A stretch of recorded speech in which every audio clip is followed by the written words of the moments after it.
Olá, meus amigos, boa noite a todos. Que Jesus envolva todos nós em muita paz e em muito amor. E nós estamos aqui no canal Espiritismo na Prática. Este é o programa Palavras de Vida Eterna, que vai ao ar todas as terças-feiras, às 19 horas, em que nós fazemos reflexões singelas em torno do Evangelho de Jesus e da doutrina espírita. Então, nós agradecemos a presença de todos, envolvemos a todos no nosso carinho e na nossa gratidão. Então, nós vamos fazer a prece inicial. Querido Mestre Jesus, obrigada, Senhor, pelas bênçãos que nós recebemos de Ti e de Deus, nosso Pai, em nossa atual reencarnação. Que nós possamos, Senhor, ter muita perseverança, muito entendimento de que nós precisamos aprender o Teu Evangelho e a Tua doutrina e colocá-los em prática no nosso dia a dia, porque a nossa caminhada é muito importante para o nosso futuro. Que Jesus nos inspire e que nós possamos cumprir, né, os nossos deveres, a nossa missão simples. Todos nós temos uma missão, temos um programa elaborado no mundo espiritual e que nós façamos essa caminhada com muito amor, com muita responsabilidade e que Deus, nosso Pai, também nos abençoe. Que assim seja. Então, nossa reflexão de hoje é: quantos pães tendes? Essa é uma passagem do Evangelho que está relatado por Lucas, por Marcos, os 4 evangelistas, Mateus, Marcos, Lucas e João, contaram essa multiplicação dos pães. E Jesus, e Marcos vai relatar, no capítulo 6 do seu Evangelho, dizendo que havia uma grande multidão de várias cidades e chegaram ao lugar que Jesus chegou depois com seus discípulos. E era uma grande multidão. E Jesus teve compaixão deles, porque eram como ovelhas que não têm pastor, e começou a ensinar-lhes muitas coisas.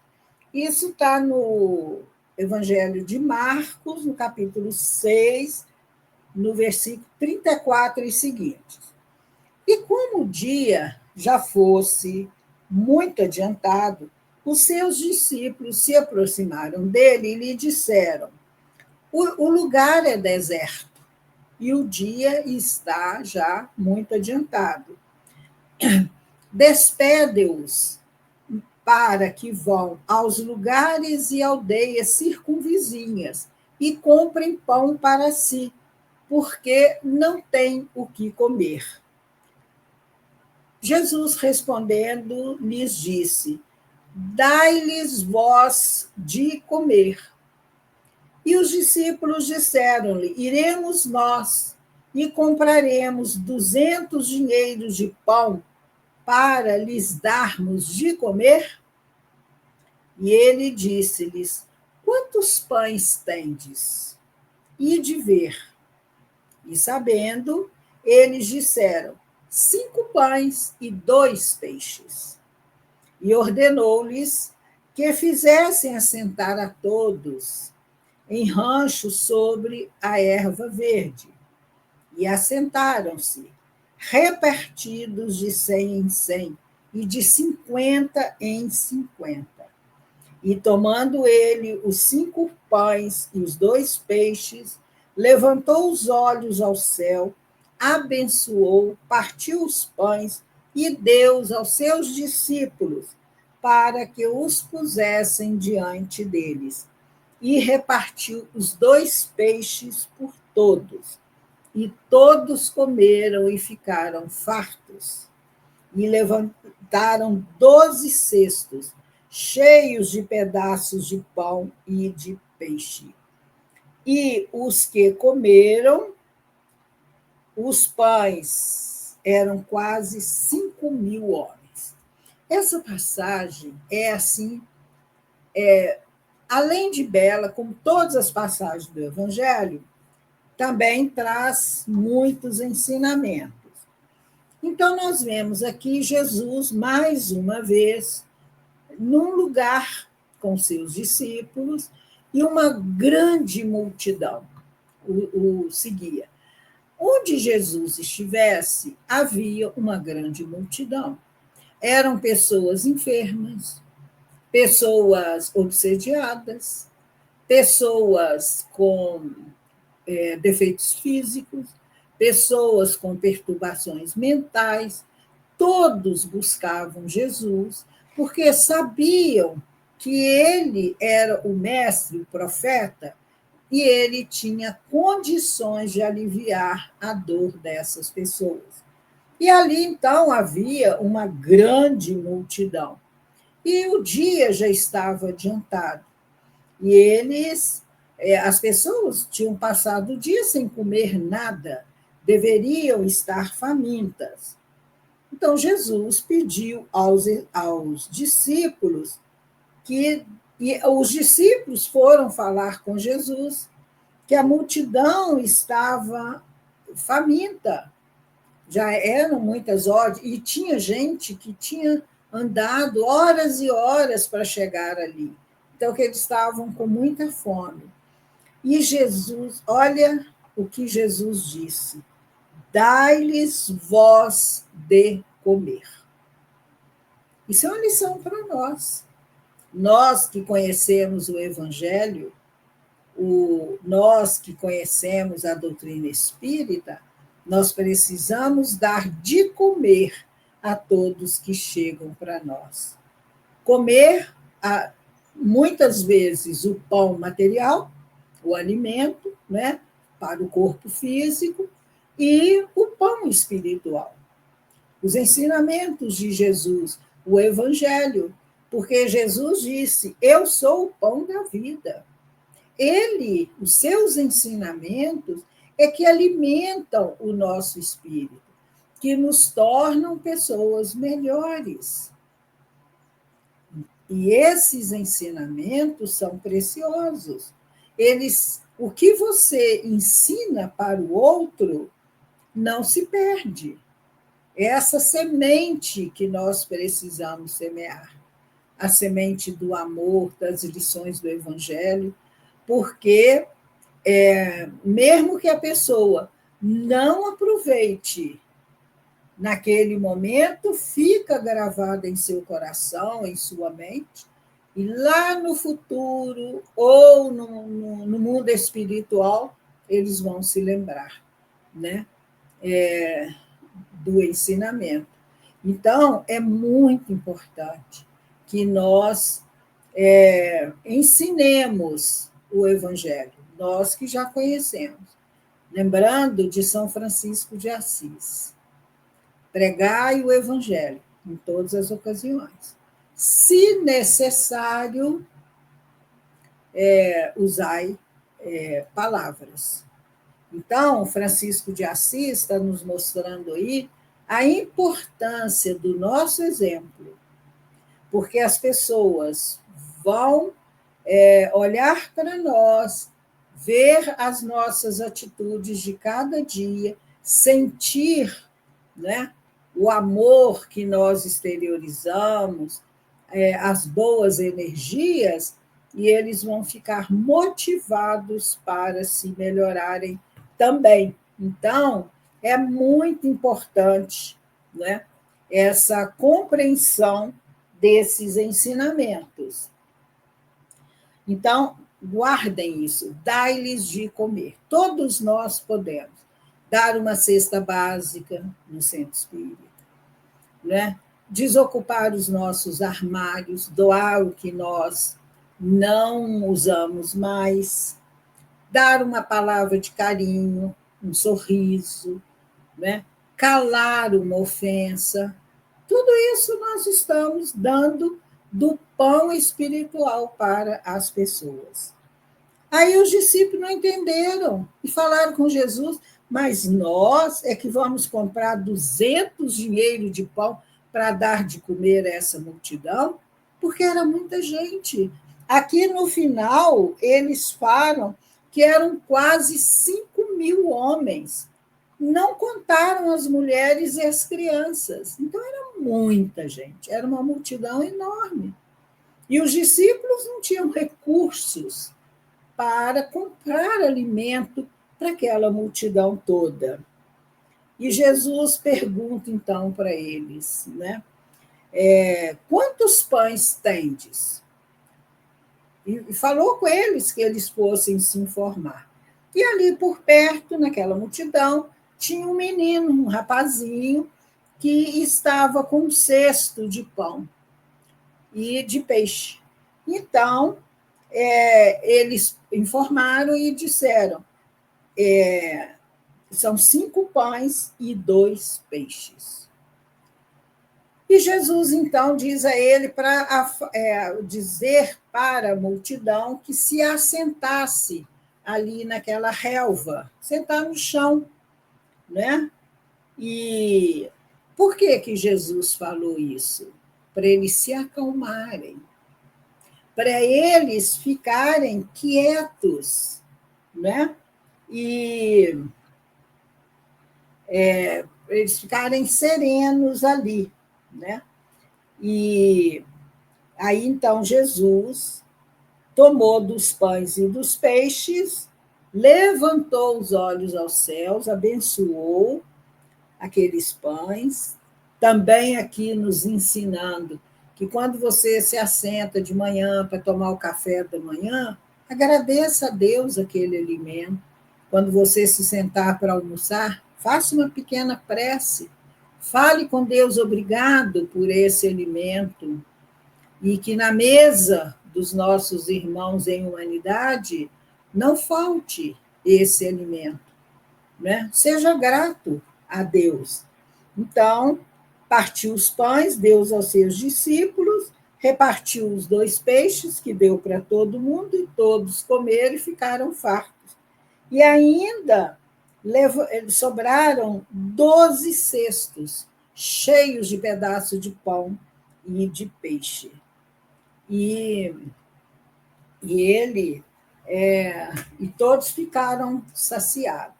Então, é uma passagem tão bonita do Evangelho, e que Emmanuel comenta aqui no livro Palavras de Vida Eterna, né, que é o nome aqui do nosso programa, que Emmanuel comenta, ele vai comentar quantos pães tendes, né, que é essa fala de Jesus.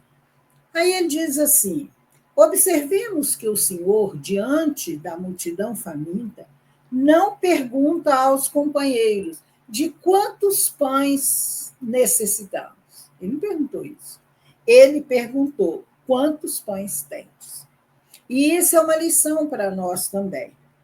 A passagem denota a precaução de Jesus no sentido de alertar os discípulos para a necessidade de algo apresentar à providência divina como base para o socorro que suplicamos. Então, quando nós formos pedir alguma coisa a Deus, o que nós temos para oferecer? Não barganhar com Deus, não fazer promessas.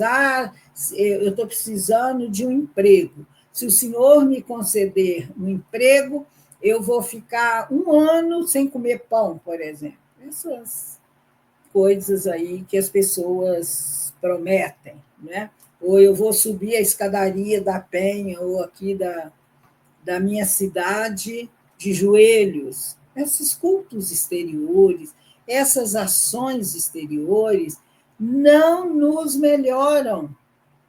O que nos melhora são as ações de dentro de nós para fora, não de fora para dentro. Né? Então, quando nós formos pedir alguma coisa, nós temos que ter algum crédito com Deus. Lembra da passagem do homem que Jesus curou, aquele homem da mão mirrada, a mão seca?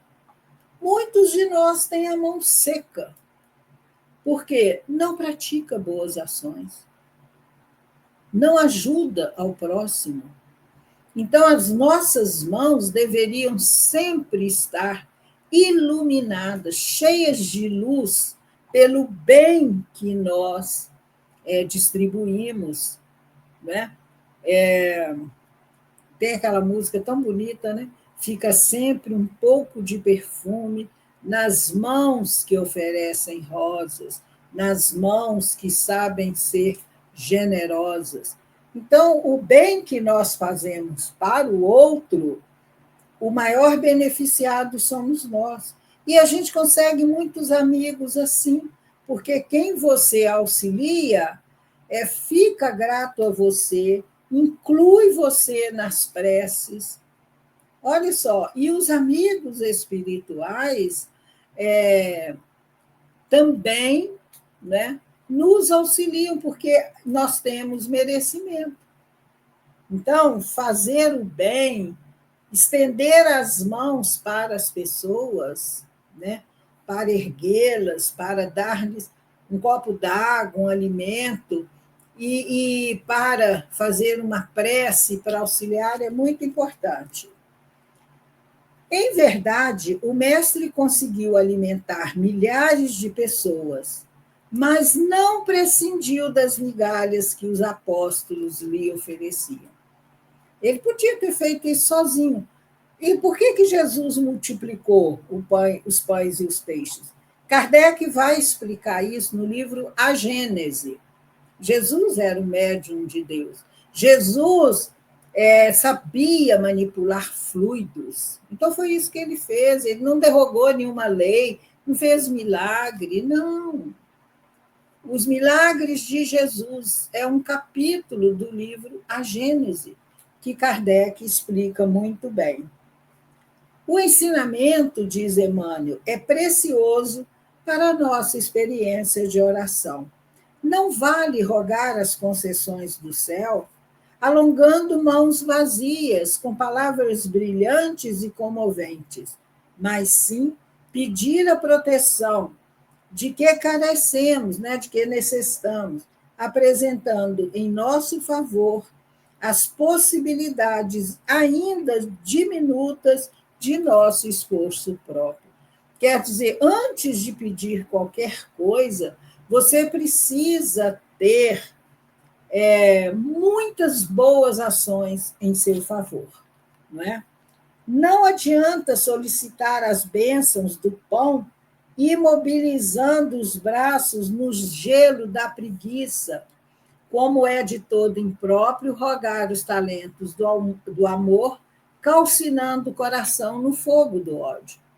Quando Jesus disse, quando fores oferecer uma oferenda no altar, se tiveres alguma coisa contra o teu irmão, deixa ali a oferenda, vai, reconcilia-te com ele e depois volta. Por quê? Porque se você tiver alguma coisa contra o seu irmão, você está com o coração cheio de mágoa, de ódio, de raiva, de revolta, né? De culpa ou de remorso, seja lá do que for, não cabe o amor. Então, você precisa perdoar, esvaziar o seu coração desses sentimentos inferiores para que o amor faça morada no seu coração. Aí você oferece o sacrifício que é uma renúncia, que é uma boa ação, né? Que é o compromisso seu com as situações da vida, né? Então, de cumprir bem o nosso dever, de fazer todo o bem possível. Der certo, o Senhor operará maravilhas no amparo a todos aqueles que te partilham a marcha. Dispensará socorro aos que amas, transformará o quadro social em que te situas e exaltará o templo doméstico em que respiras. Então, se nós fazemos o bem, nós temos essa boa vontade, né, de distribuir, como diz Meimei, essas migalhas de amor. Não é uma obra grandiosa, são migalhas de amor. Nós temos merecimento junto aos amigos espirituais. Então, se nós temos uma pessoa enferma na família e nós pedirmos em prece que alivie, que auxilie, os benfeitores vão nos atender, porque nós temos merecimento. Não é? Contudo, para isso é necessário lhe ofereças os recursos que já conseguiste amontoar em ti mesmo para a extensão do progresso e para a vitória do bem. Então, nós temos que ter merecimento, por isso que a gente fala tanto em merecimento, né? Para conseguir o que nós almejamos, o que nós pedimos. Porque se você está aí na preguiça, né? O que você faz para ajudar o outro? Tem gente que não faz nada, né? Não tem boa vontade, para nada. É muito triste isso. Aí a pessoa fala assim: eu não ajudo, eu não faço bem, mas também não faço mal para ninguém. Mas isso não basta. No Livro dos Espíritos, os Espíritos dizem a Kardec que nós seremos responsabilizados pelo bem que nós fizermos, pelo mal que nós fizermos e pelo mal que vai decorrer do bem que nós deixamos de fazer. Então, é muita responsabilidade, gente. Não basta falar eu estou arrependido que você vai ficar num lugar bom no mundo espiritual. Não é bem assim, tem que ter obras. A fé sem obras é morta. Né? Não te esqueças, pois, de que no auxílio aos outros não prescindirá o Senhor do auxílio, pequenino embora, que deve encontrar em ti. Então, essa lição, essa passagem evangélica nos ensina isso. E no livro Nosso Lar, para quem já leu, quem não leu, leia, que é ótimo. No capítulo 13, no gabinete do ministro, André Luiz relata uma experiência que ele vivenciou. Ele já estava em Nosso Lar já há um tempo, ele tinha melhorado muito, e por estar se sentindo tão bem, ele sentia necessidade de movimentos, de trabalho. E ele ficou pensando, ele não tinha coragem ainda de pedir, né, a Clarencio, algum espírito, que o ajudasse para ele conseguir trabalho. Né? Ele já estava há bastante tempo sentindo falta, ele era médico, né? Trabalhou muito. Então, ele conversou com Lísias, que ele confiava em Lísias e tal, e Lísia falou para ele: por que você não pede socorro de Clarencio? Com certeza ele vai te atender. Peça conselhos a ele. Ele pergunta sempre por sua pessoa e tudo fará a seu favor. Aí André Luiz ficou muito animado e marcou lá uma audiência, uma conversa com o Clarencio. E ele ficou aguardando e ele achou interessante que entravam 2 a 2 no gabinete lá para conversar com Clarence. E é o que a gente faz aqui no atendimento fraterno, né? Nunca entra só o atendente, o trabalhador do centro espírita, são sempre dois, né? Mesmo porque Jesus sempre orientou para dar o passe em domicílio e de 2 a 2, né? Então, ele achou muito interessante aquilo, aquela norma, né, aquele procedimento, porque ele conversava com um e aquilo servia também para o outro. Então, ele entrou no gabinete e, junto, entrou uma senhora. E Clarice o recebeu-os com muito amor. E aquela senhora que entrou, já entrou no gabinete chorando copiosamente. E o ministro olhou para ela com muita fraternidade, né? E respondeu bondoso ao pedido dela. Qual era o pedido dessa senhora? Ela foi pedir a ele que auxiliasse em favor dos 2 filhos. Ela estava com muita saudade. E os filhos ainda estavam encarnados. E eles estavam exaustos, sobrecarregados de infortúnio no ambiente terrestre. Então, ela falou: eu reconheço os desígnios de Deus, mas eu sou mãe e eu estou muito angustiada.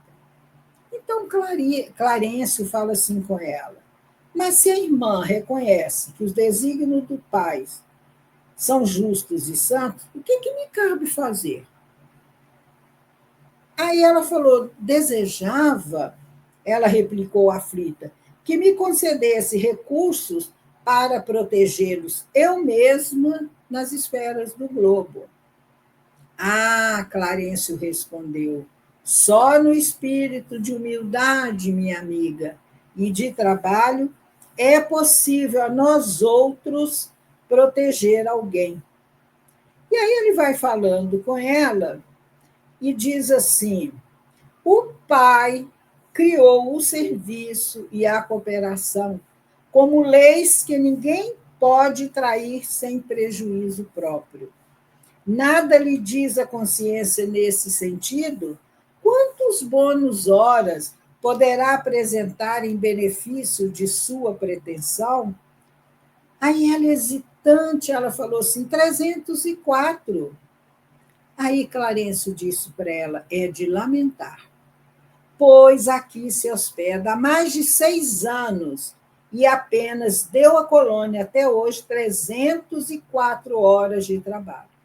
Entretanto, logo que se restabeleceu das lutas sofridas em região inferior, ofereci-lhe atividade louvável na turma de vigilância do Ministério da Comunicação. Aí ela falou assim: ah, mas aquilo lá era um serviço intolerável, uma luta incessante contra entidades malfazejas. Era natural que não me adaptasse.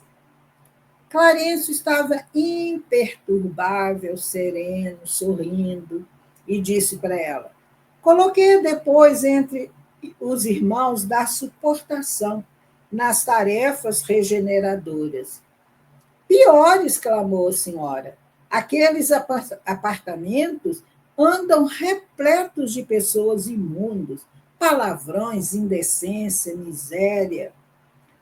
Aí Clarencio disse: reconhecendo suas dificuldades, enviei a cooperar na enfermagem dos perturbados. Ela falou: mas quem os tolerará, senão os santos? Era uma pedinte rebelde, né, diz André Luiz. Fiz o possível. Entretanto, aquela multidão de almas desviadas assombra a qualquer. Aí o benfeitor, sem se perturbar, disse a ela: não ficaram aí meus esforços. Localizei-a nos gabinetes de investigações e pesquisas do Ministério do Esclarecimento. E, contudo, talvez enfadada com as minhas providências, a irmã se recolheu deliberadamente aos campos de repouso. Aí ela respondeu: era também impossível continuar ali, disse a impertinente. Só encontrei experiências exaustivas, fluidos estranhos, chefes ásperos. Então, Clarencio diz: pois note, minha amiga, o trabalho e a humildade são duas margens do caminho do auxílio. Para ajudarmos alguém, precisamos de irmãos que se façam cooperadores, amigos, protetores e servos nossos. Antes de amparar os que amamos, é indispensável estabelecer correntes de simpatia. Sem a cooperação, é impossível atender com eficiência. E aí ele continua, bastante coisa, que nós não temos tempo, e depois de uma pequena pausa, ele disse: que fará, pois, na terra, se não aprendeu ainda a suportar coisa alguma? Eu não duvido da sua dedicação aos filhos queridos, mas importa notar que haveria de comparecer por lá como mãe paralítica, incapaz de prestar socorro justo. É igual o homem da mão mirrada, né? Para que qualquer de nós alcance a alegria de auxiliar os amados, faz-se necessária a interferência de muitos a quem tenhamos ajudado por nossa vez. Os que não cooperam não recebem cooperação. Isso é da lei eterna. E se a minha irmã nada acumulou de seu para dar, é justo que procure a contribuição amorosa dos outros. Aí ele continua falando. E ele diz a ela que ela voltaria para que ela voltasse ao campo de repouso para refletir. Né? Ela não tinha merecimento, ela não tinha crédito. Examinaremos depois o assunto com a devida atenção. Então, ele mandou que ela voltasse ao campo de repouso. É como a gente fala, senta ali com as crianças, no cantinho do pensamento, para pensar, né, nas suas ações e tal. Aí a mãe, inquieta, chorando, se sentou, e André Luiz e Clarence olhou para André Luiz e disse: aproxime-se, meu amigo.